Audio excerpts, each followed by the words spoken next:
Third Unitarian Church. We're so glad you could be with us here this morning to celebrate life, grieve our sufferings, and connect with one another on this very special Week Lecture Sunday. We hope you find Third Unitarian Church to be a place that enriches your spirit and motivates you to take action to bless the world. We welcome all people in this church, and we welcome your whole person. If you're visiting us today, we'd like to pay you a special welcome and invite you to join us downstairs after the service for coffee hour. Also, now would be a wonderful time to turn off your cell phones if you haven't remembered to do so. Next Saturday day and Sunday afternoon, the Transitions team is hosting a workshop on intercultural competency here at TUC. Growing our capacity for multicultural community and intercultural relationships is critical to our congregational mission, our vision, and perhaps our survival. If you'd like to attend, please contact the office or Mina Bollinger. A reminder that Julie Von Hippel's memorial service will be held here at TUC on June 21st at 3 p.m. Contact the Caring Committee or the office for more details and to help with cleanup and setup. We have scheduled Vivian Schulstad's memorial service for August 2nd at 1 p.m. here at TUC at the request of her family. Please contact the office for more information or to help with setup and cleanup.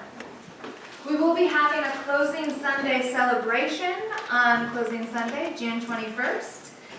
There will be a special coffee hour, and if you'd like to help with that, please see Claire Callahan or Gail Holland. A note that next Sunday will be our Joys and Concerns ceremony, not this Sunday. So if you have joys and concerns, please send them into the office. Our forum next Sunday, June 14th, will feature Rachel Weiss on Cuban art. Weiss is a professor of arts, administration, and policy, as well as of art history, theory, and criticism at the Art Institute of Chicago. Next Sunday's worship service is Joy as a Spiritual Practice. As Unitarian Universalists, we can be a bit serious sometimes. And we'd like to invite you to this service to explore joy, play, and delight as an important balance in our lives. What might a spiritual practice of play look like? Minister Jennifer Nordstrom and Worship Associate Mandy McGlynn will explore the importance of joy as part of a balanced way of living. Once again, welcome to Third Unitarian Church.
We light this chalice, a symbol of hope, faith, freedom, and love, and connect with Unitarian Universalists in the past, the present, and the future.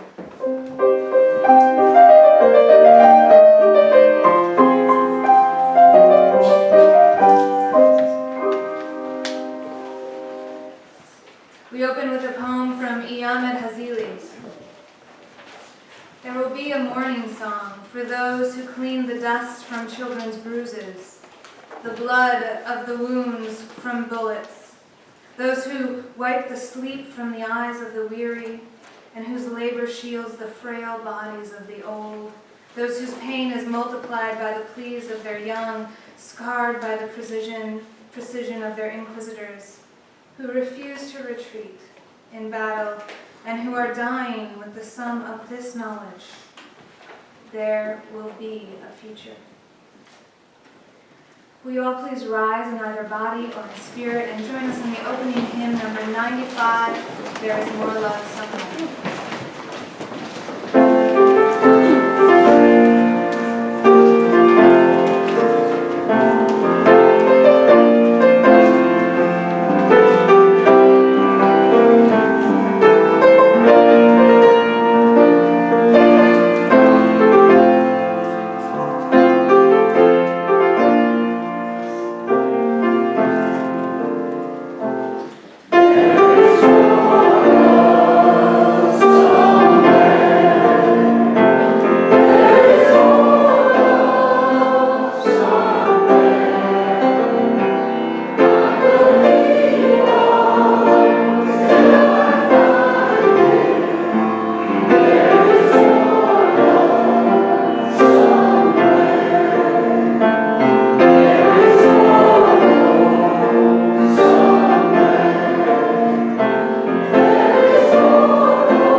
Good morning.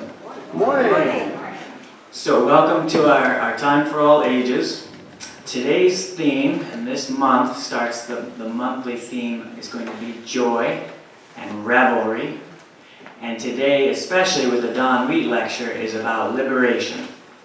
And I was looking for, which to me means freedom. You know, when you become free and you're really happy.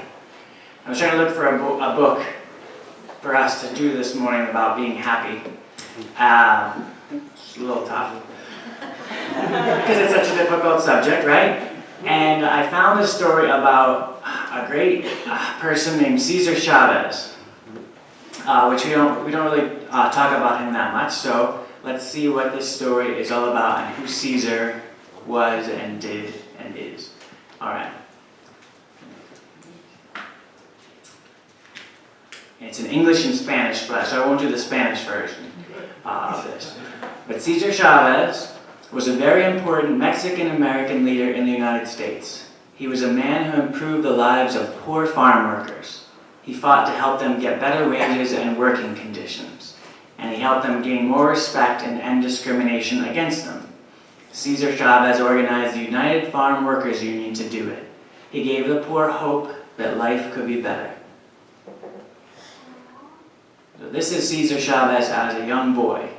He was born in 1927, many years ago, near Yuma, Arizona. His parents had both come to the United States from Mexico, and his father opened and operated a small grocery store. Cesar and 4 brothers and sisters lived on a small farm near their father's grocery store. As Cesar played in the fields with his brothers, he never dreamed that his life would be linked forever to those fields that would provide so much food for our country. Cesar learned from his parents. His mother told him many stories that taught about the importance of helping the poor and not being violent to do it. Cesar's grandmother also taught him how to believe in God and the teachings of the Catholic Church. Caesar's uncle taught him to read Spanish. One day, Caesar's teachers punished him for speaking Spanish, which wasn't the language in this country at the time at all. Well, anyway, I get distracted, sorry. Some children made fun of his accent and called him names because he was Mexican looking. This rightly hurt his feelings. This was Caesar's first experience with discrimination. When he came home, his mother told him he'd been born in the United States and was an American. When Caesar was 10, his family lost their farm and store during the 1930s. They had to leave Yuma and go to California to look for work. The whole family became migrant farm workers without a home. They would move from place to place, planting and harvesting crops, vegetables, and fruits. Working and moving from place to place, Caesar learned how poor farm workers were. They would work long hours in the hot sun and receive very low pay. Sometimes they had to live in labor camps in old houses, tents, or chicken coops in the rain and the cold, and they were always very hungry. Sometimes they were cheated by the labor bosses. Because they were Mexicans, they were discriminated against in stores and schools. Caesar joined the Navy during World War II. When he got back to California, he met Helen Favela, and they got married. They moved to San Jose.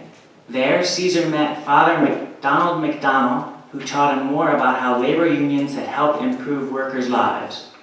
Caesar read about Gandhi, a famous leader in India who had won independence for his people through nonviolent means. The book is a little long after this, so let me sort of skim through some relevant highlights, if you would.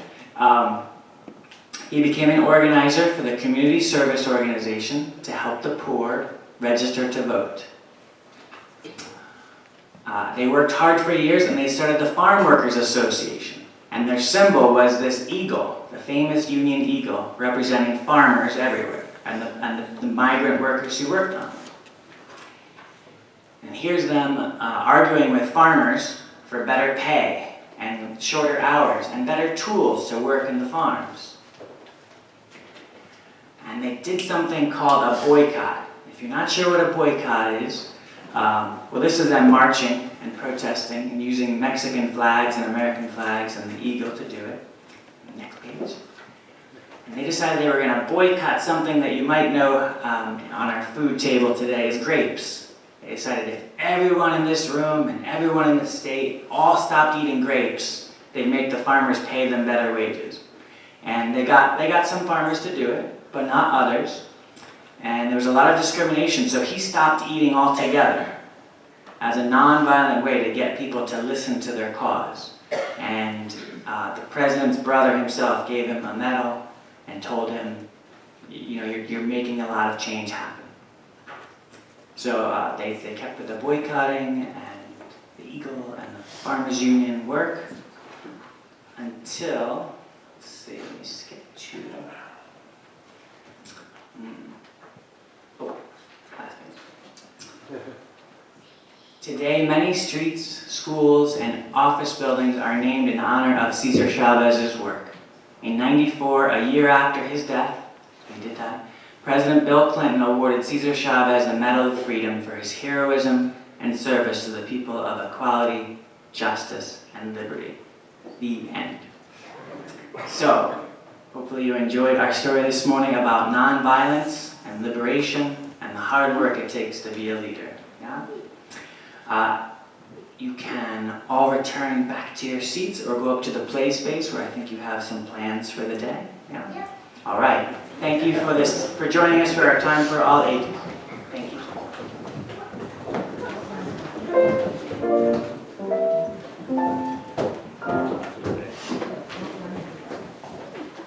As our children return to either their seats or the classroom, I'd like to invite you all to find yourself in the pews. Maybe find your feet resting on the floor and your sit bones pressing evenly into the pew. What we're going to do is a short meditation, and then we're going to have some silence, and then we're going to sing Spirit of Life seated. So begin to attend to your breath. Feel it moving in and out of your belly.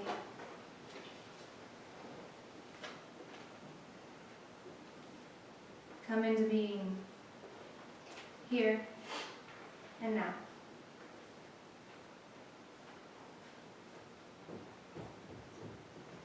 Spirit of life and love,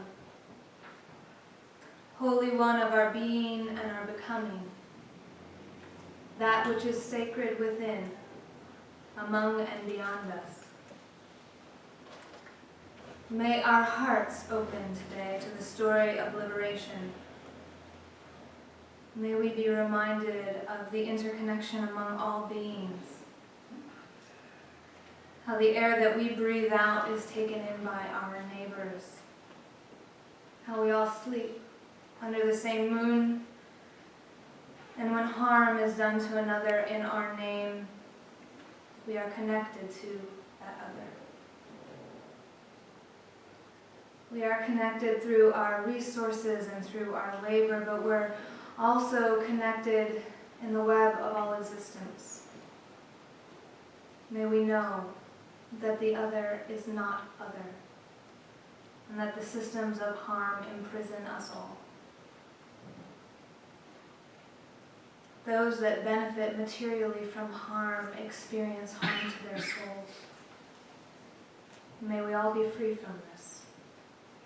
May our souls and our bodies both be liberated, and may we know that our own liberation is bound up with those huddled at the margins of our vision. May it be so.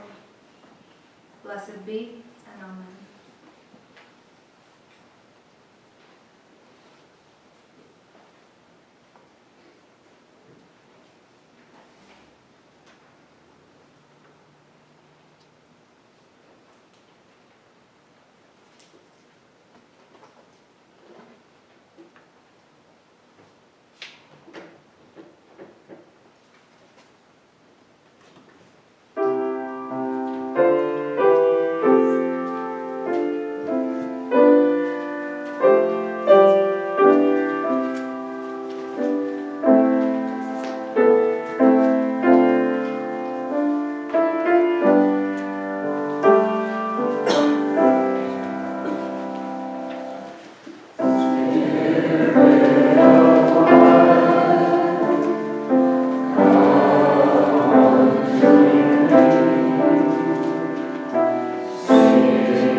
opportunity to share our values through sharing our resources with one another.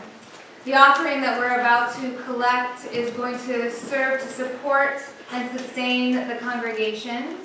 By giving our resources to this congregation, we are saying, this place matters to me.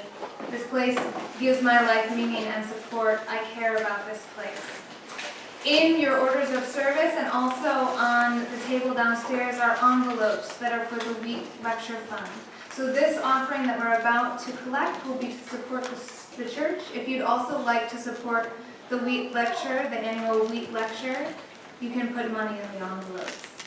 The offering will be received. Will the ushers please come forward?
Will you rise in either body or spirit and join us in our sermon hymn number 100, I've Got Peace Like a River.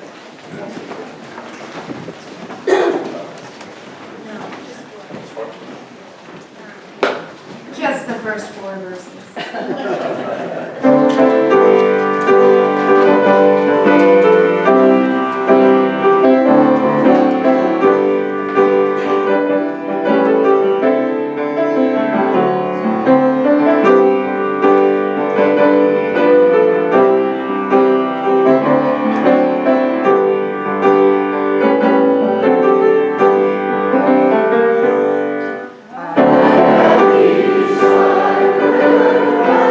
Peace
introduce our speaker today. We are graced by the presence of our Minister Emeritus, the Reverend Don Wheat, who was the minister here for over 25 years and is much beloved by this congregation and the gathered community. We are so happy to have you, Reverend Wheat.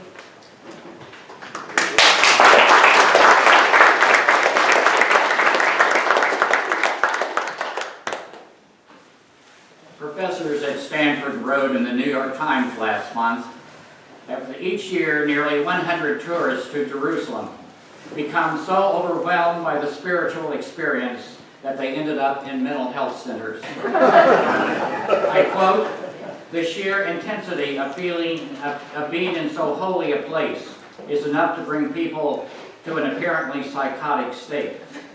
They proceeded to describe Roman Catholics at the Shrine of Lourdes as becoming weak-kneed. Within the same week, 2 professors from Berkeley, no less, wrote on the manifestation of goose flesh when we are having the experience of awe. They go on to speak of our awe deprivation, that many of us cannot remember when was the last time that we experienced goose pimples. There is a method to my madness in using terms like weak-kneed, awe deprivation, and goose pimples, for these are universal experiences, and they are experienced by humanists and theists alike. Dietrich Bonhoeffer focused his theology on defining Jesus as the man for others, one who stands in humanity's stead. Bonhoeffer felt called not simply to banish the victims crushed by the wheel, but to smash the wheel itself. And while with an unerring instinct, we seem to reserve our gratitude for those who suffer like Bonhoeffer did on our behalf. We hold respect and honor for our speaker today because she has made a priority of smashing the war machine. Thomas Merton wrote that the most foolish philosophy that anyone can hold is to believe that there is no alternative to the status quo. Speaking of this, in the Catholic Worker, Cornel West wrote, "We have Fox News on one hand, and we have MSNBC News on the other hand, with its milquetoast, spineless, neoliberal, Democratic Party policies." And we believe that this is the choice that we have. No, that is not true. There is an alternative to Fox News and MSNBC News, and that alternative is our speaker this morning, Kathy Kelly. Well,